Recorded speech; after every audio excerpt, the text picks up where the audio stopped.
Welcome back to another session of Watches Oliver Smith. I'm with my good friend, Mr. George Reed, and today we're going to speak to you about a brand new line that we picked up this past month called Parmigiani. Can't say enough great things about this line, Absolutely, George, right? absolutely, You're really excited to talk about it. But first we want to talk about what we have on our wrists. And in keeping with the fashion, I do have a Parmigiani on my wrist. It's the Torque. Torque. Yep, T-O-R-I-C, Torque. We're just, we're going to talk about this a little bit later, but I did want to mention also that I've got on my other wrist another thing that I'm really excited about. It's my little Balboa bracelet. Yep. And this is available in sterling silver with a rose plate, or with a black plate, yep, or with a sterling silver, and then different color cords. So correct. If you want that, you can go to our website and take a look at that if that interests you. Absolutely, yeah. Really cool, super comfortable. I've been wearing the heck out of mine. Yeah. So yeah. What are you wearing today? So I also have a Parmigiani Fleurier. This is another Torque, actually. Mine is kind of, I guess, the basis of this line.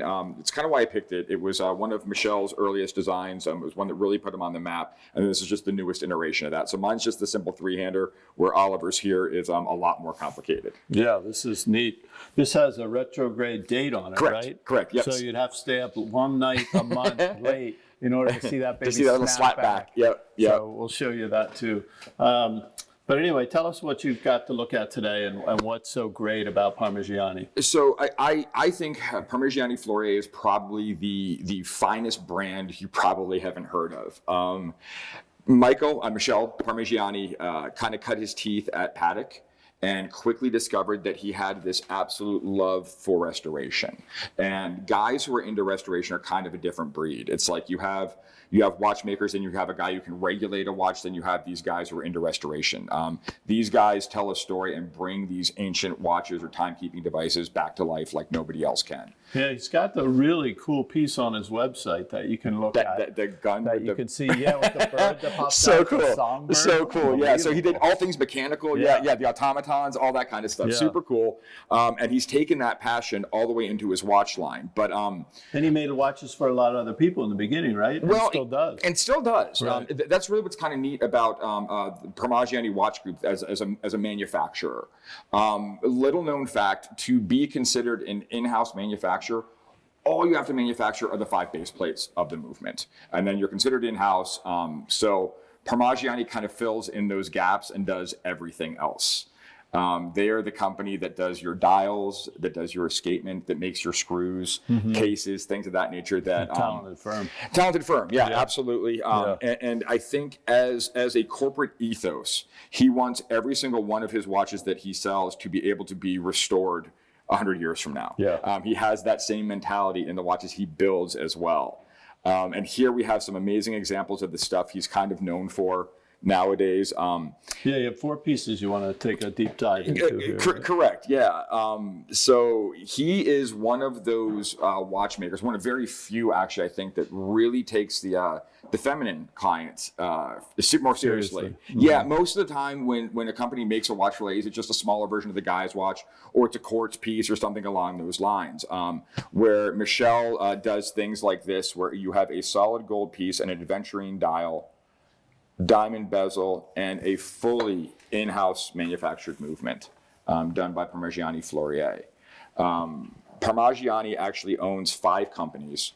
They are Parmigiani, of course, but there is Elwin, which is a company that manufactures screws for Richemont, everybody else. They do Autocalpa, which is a hairspring and escapement manufacturer.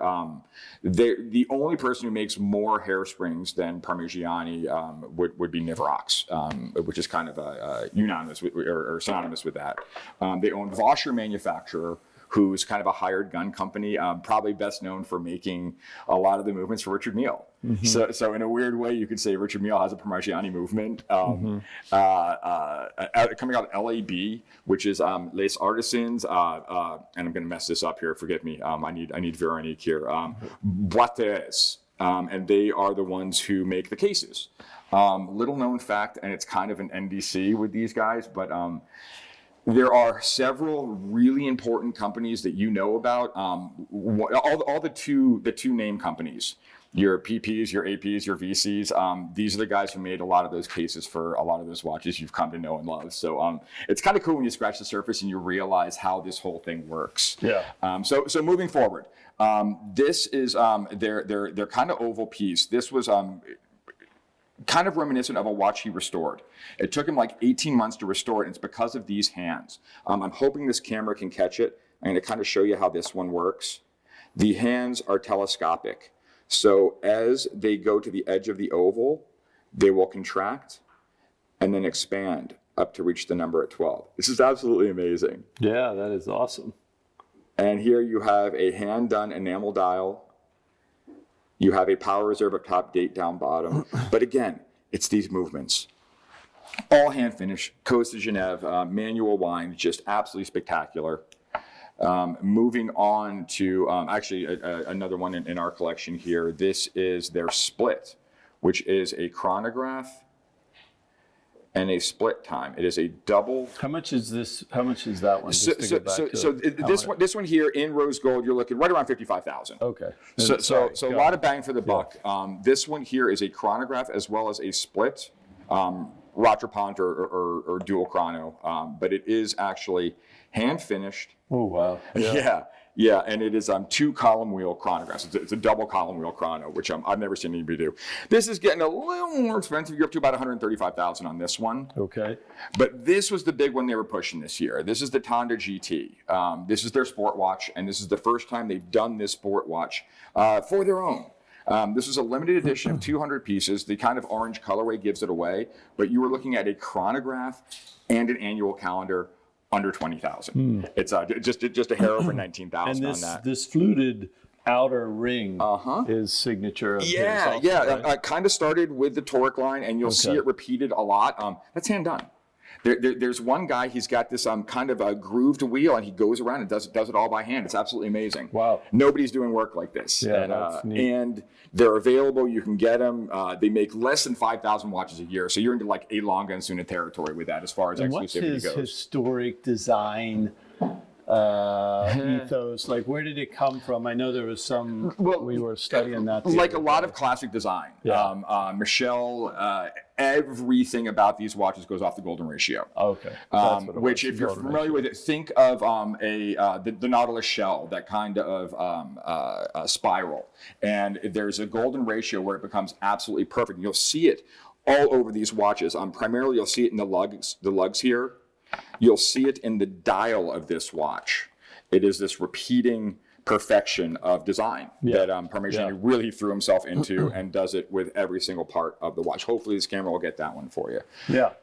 Well, George, thank you for the dive into Parmigiani. It's absolutely, really it's a pleasure. Fantastic watchmaker, and it's really neat to see him getting his due. We've gotten some really great responses from our buying clientele who really have jumped on it, especially the ladies models from that standpoint. I think it helps when we love them too. Yeah. You know, it's the passion's there, and this is a company that that you need to know about.